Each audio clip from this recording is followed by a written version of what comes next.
And this series is called Portraits, Memory, and Identity. And it's a series of 5 programs spanning the mid-18th century, the colonial period, so before the Revolutionary War until the late 1800s. And our topic for today is Gentility and Restraint, Identity in Colonial Albany. So I'm just going to pause a moment and invite my colleague, Christina Bennett-Amato. Christina, if you could join us. You've been now at Tenbrook. Hi, how are you? This is my colleague, Christina. She is our Program and Administrative Associate. Welcome. And when you first saw these portraits, so you came into the Tenbrook Mansion this fall, what was your first impression of them when you saw them? Well, they both have a very, I don't know if it's a grim expression, it's very serious. Neither one of them are smiling, and they just seem kind of stiff and serious. I don't know, it's very formal. Yeah, sure. Absolutely. Formal, stiff, and serious. And we're going to find that. We're actually going to explore why would someone want to be depicted in a formal, stiff, and serious way? Because both of us are smiling right now, but why would they choose to be depicted this way? And as we do this further investigation, we're going to find that this was actually a very deliberate and intentional way of portraying themselves. So Christina, I'm just going to go back to share screen again, and we'll go back to our slides.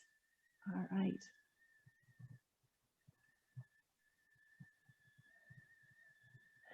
So I'm going to start this video just to get us in the mood for this program.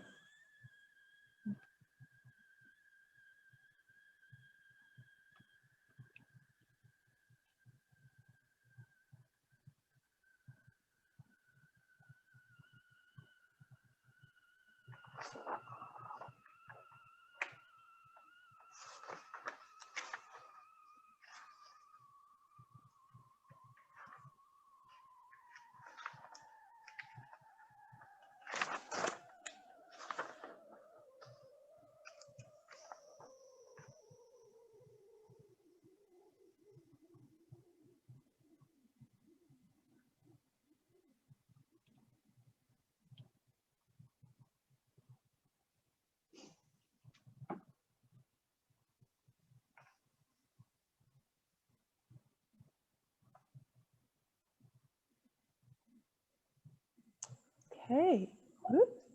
All right, so here we are. We're currently inside the historic 1798 Tenbrook Mansion, as you can see. But this is what the exterior view is like in the winter. It was built for Abraham Tenbrook and Elizabeth Tenbrook, who are the individuals in the portraits behind me. It was built in 1798, and it's attributed to a modern architect. He was a modern architect at the time, Philip Hooker. And that also will interplay with some of the issues that come up with these two individuals. How did they think of themselves? Did they think of themselves as stiff, formal, and removed from society? Or were they actually pretty cagey and knowledgeable manipulators, if you will, of their public vision? And I think you're going to find an answer for that. The next one.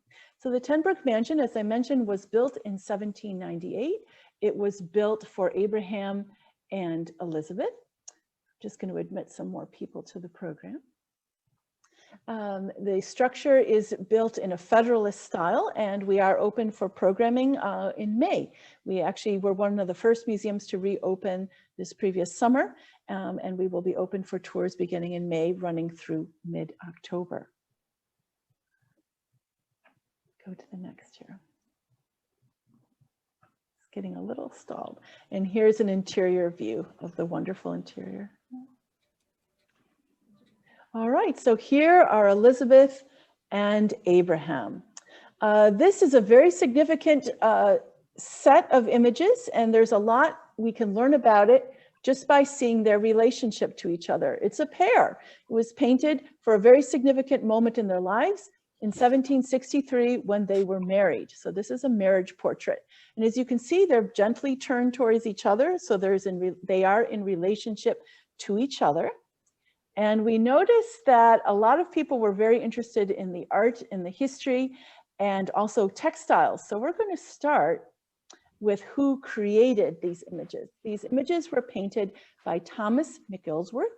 He was a Scottish immigrant. We're going to explore a little bit more about his background and the choices that he made. But you can see how he depicted himself, fairly similar to the style he's using for Abraham and Elizabeth. But notice something, notice Abraham's cravat, and notice how Thomas has painted himself. And we're going to come back to that in the second part of the program when we discuss Abraham. But I think our starting point will be Elizabeth. She is the wealthier of the two. She is an heiress to the Van Rensselaer fortunes. She's a member of the Van Rensselaers who owned over 700,000 acres, and they collected rents from these acres. They were also merchants. They were diamond traders in the Netherlands, an extremely elite family. And historians have gone back and adjusted for inflation and have found that the Van Rensselaers in the late 18th century could be counted among the top 10 wealthiest individuals in North America. So that is the level of wealth that Elizabeth is an heiress to. So we're going to look very carefully at her costume. And as Christina shared, her first impression is sort of stiff, removed, and formal. Now, why would Elizabeth choose to have herself depicted this way? We're just going to see if we can enlarge it a little bit here. So we're going to look very carefully. We noticed her hair, her hairstyle, her jewelry. You notice this lace and the style of her dress itself.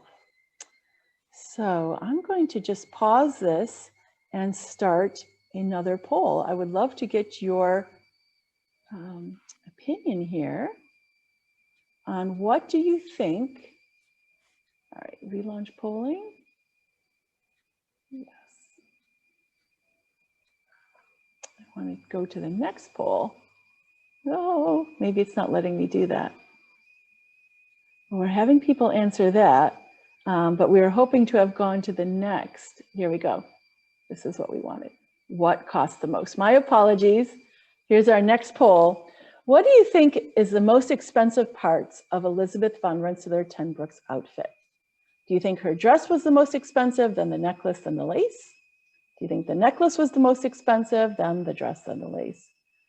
Or the necklace, then the lace, then the dress? Or I have no idea. It's kind of neck and neck here, no pun intended.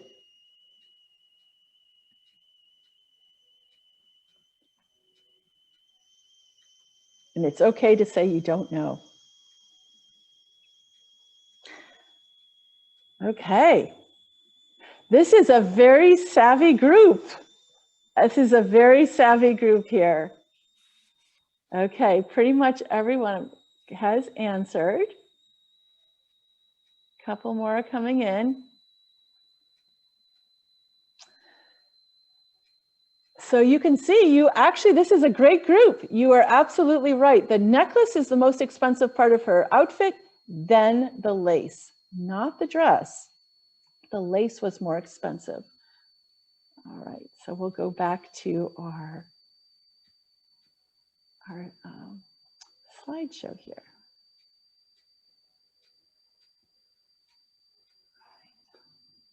It's a little hard sometimes to go between the two, but we'll get there. So here we are with Elizabeth, and we're going to continue our slideshow. So you're absolutely right. Let's blow this up a bit so you can really analyze her. So if you notice, it's a pretty simple hairstyle. A lot of people think 18th century, big hair, Marie Antoinette. This is before Marie Antoinette. This is 1763. We also can notice some details. There's a little ribbon back here that you might be able to see. That's holding her hair back. So kind of can demonstrate it for you a little bit. You can see the pearl necklace, the triple pearls, and that is very significant. We're going to come to that in just a moment. The lace. That's also a good clue. People had to pay painters to depict themselves. They had to pay artists. And so the artists were told to put their time where the money was. So I think you all had that understanding that lace actually likely cost more than the dress. Here are some details of her dress. Thomas McGillsworth is a regional painter, so it's true he's not like a Gainsborough or Sir Joshua Reynolds. He's not at that level of art, but he does depict fabrics very carefully. And you can see right here, he's showing this as watered silk. So that's sort of that wavy pattern type of silk on these bows. So notice these 3 bows. He's also showing us multiple ruffles on her sleeves, which is also significant. So I'm just going to go back to the regular size. And we're going to analyze her dress. So Elizabeth could have been wearing 3 different styles at the time in 1763. There's robe à la Française. As you can see, it has this wonderful drapery in the back. And this version gives you sort of the side view that you can see it more easily. So this is one style that is popular.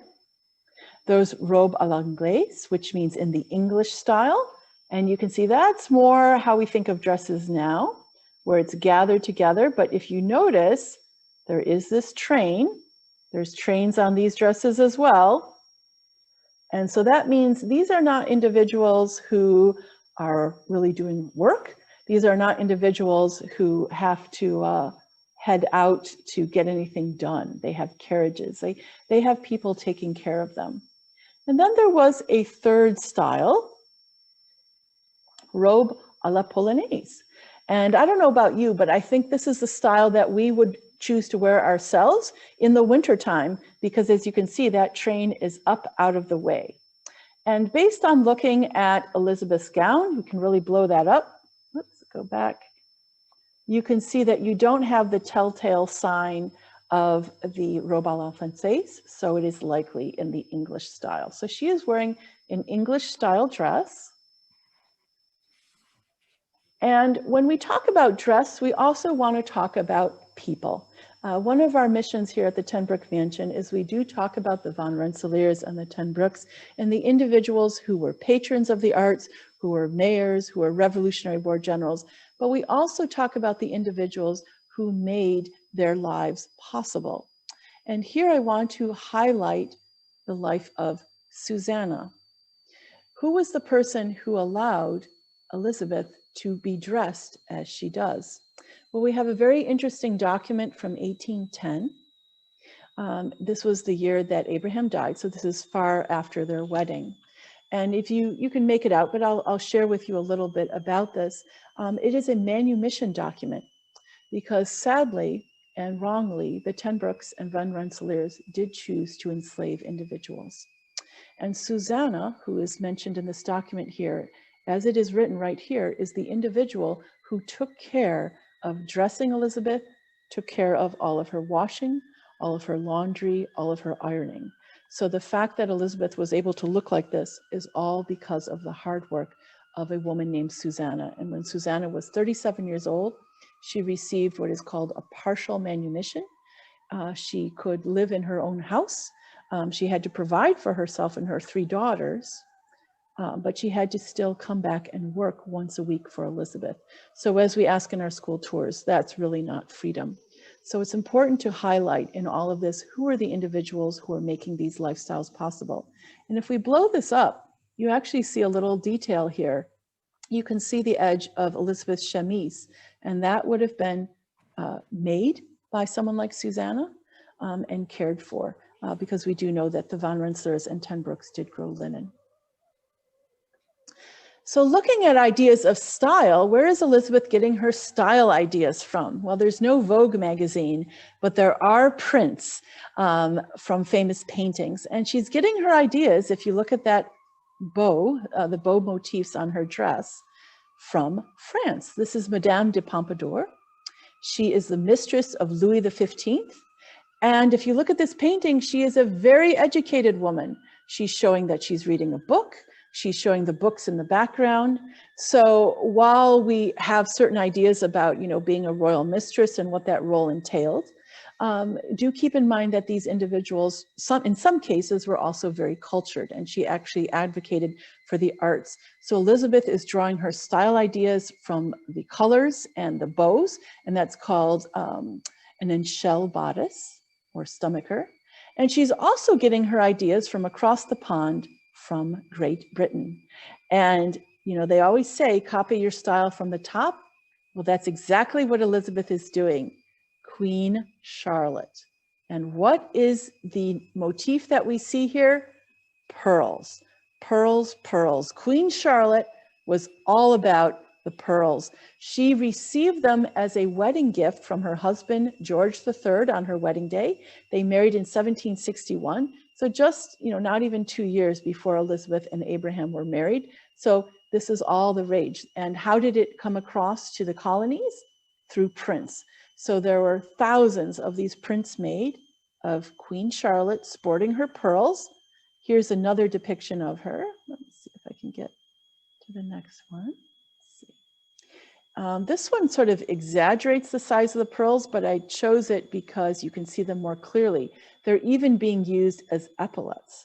And her husband, George III, gave her yards and yards of these pearls, and they cost 50,000 pounds. And when you think of what the average income was at the time, you can see that this is not just a fortune, it's a fortune many times over. So Elizabeth is copying from Madame de Pompadour, and she's copying from Queen Charlotte.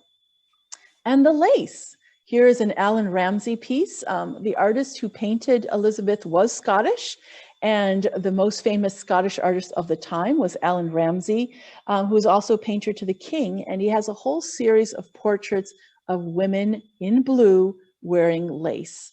So you can see she's got the pearls, she's got the lace, and Elizabeth is absolutely copying these styles. So she's combining French, she's combining English royalty to make her own identity.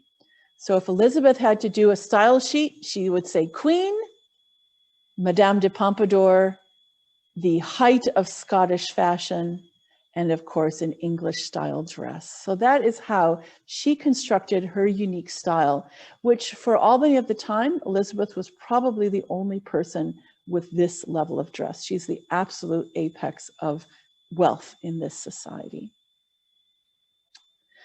So now to look at Abraham Tenbrook. Where is he getting his ideas from? And I think you can immediately say a lot more understated, but there's a reason for this.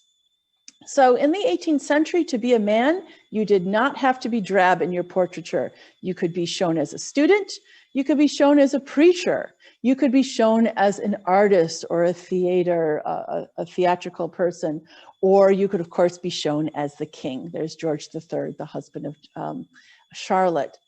But he's choosing none of these things. He's choosing this very understated, almost a bit drab style. And the question comes up, well, why would he choose to dress that way? Well, we'll start, just as we did with Elizabeth, by breaking it all down. We want to look at his hair.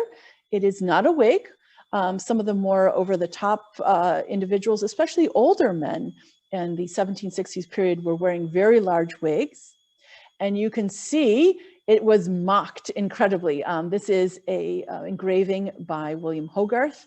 And whenever you want to get a sense of a society, go to the cartoonists, go to the satirists, go to the people who critique the society.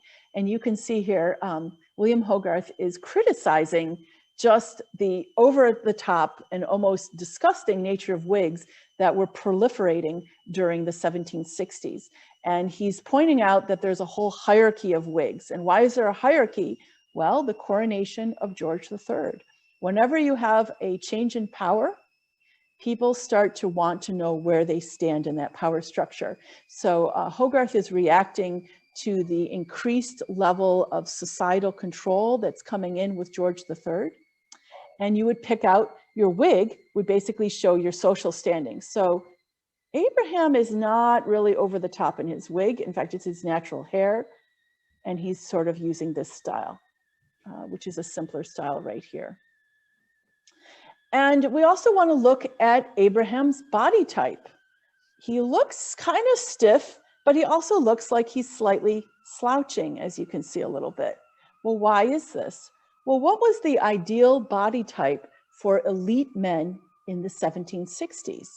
And again, go to cartoonists, go to sketchers, because they can often give you a really good idea of how society thought about how male bodies should look. So if you notice here, this man is sort of standing backwards, tilted backwards, but you have the great big belly, and you can kind of get the sense too much. Here's this man leaning forward, which at the time would have been seen as a symbol of docility or subservience, and he's thin as a bone. So again, you get the sense, not the ideal type. This third image, though, might be a little puzzling to us. In the modern day, we tend to think that, you know, a muscular type of male physique is the way it should be. But this was not considered an elite style at the time. Actually, having broad shoulders like this was the sign that you were a worker, that you were lower class, and in this case, this is a boxer. So even though we today might think this is the healthiest body type, that was actually not considered an ideal body type of the time for elites. And where can we get ideas of how elite men should behave and should stand? Here's a dance manual. This was published in 1754, and here's the ideal man. And if you notice the stiffness, he's slightly tilted back with his stomach gently forward. That is the posture that Abraham Tenbrook is in. And males today, if someone sort of stands with their shoulders back and their stomach out, we would think that's sort of an unusual way of standing. But at the time, that was considered very genteel. And if you notice the female as well, she's slightly tilted back. This is part of the dance, of course, but you do see the slight tilting back of Elizabeth. This is in part because of her undergarments, her stays, which will naturally push the body back. But this is considered the position of an elite individual. You're sort of slightly tilted back and looking at the world. If you're bowing, think about it, that means that you're already subservient. So someone who's very elite is just going to have this slight tilt back to themselves.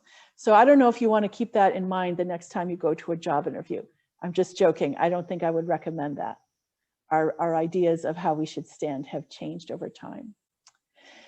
So again, let's look at costume. So here's Thomas McGillsworth himself, and you can see he's got a similar look to Abraham, where you have the rich dark blue outer coat. This was likely dyed with indigo. He has a slightly different color to his waistcoat or his vest. So again, not the most elite, and you can see a little bit of his painter's palette sticking out. And you don't see that with Abraham, though. He gives us no clues as to how he earns his wealth. He's very, very neutral. And there were fancier people. Here is one of the Rensselaers. In fact, this is Elizabeth's family member, and the markings that you see here were called lace. So this would have been considered a silver lace coat. If any of you have, familiar with Bonnie Prince Charlie and all that sort of thing, the idea of men being highly decorative was not unheard of in the 18th century. But Abraham is not choosing this as a style.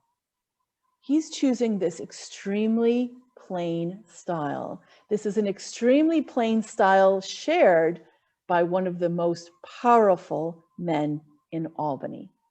So just like Elizabeth is building her sense of identity by looking at France, the head mistress of the King of France, and also building her identity from Queen Charlotte, Abraham is building his identity by looking at one of the most powerful political and military men in Albany, General Bradstreet, who in the Revolution, of course, leads the English forces, and Abraham Tenbrook goes on to be a general on the American side. But he's copying, this is before the Revolution, he's copying the style, very understated style of General Bradstreet, because he is the most powerful man politically in Albany. So Abraham is being very understated. He's showing his wealth, sort of an English style, slightly casual, not the elaborate lace, not the huge wigs, because he has married into the most powerful family in Albany. And we're going to learn a little bit more about Abraham next week. And as his career develops, we're going to see a portrait of him later in life. So you'll see he's holding his cards close at this point in his life, and we're going to see how his life develops. So Christina, I'd like you to share some of our upcoming programs. Again, yes, we have upcoming programs. On February 19th is the Men at Work, Male Identity in the Early Republic. And then February 26th is Education and Elites in Natural Childhood.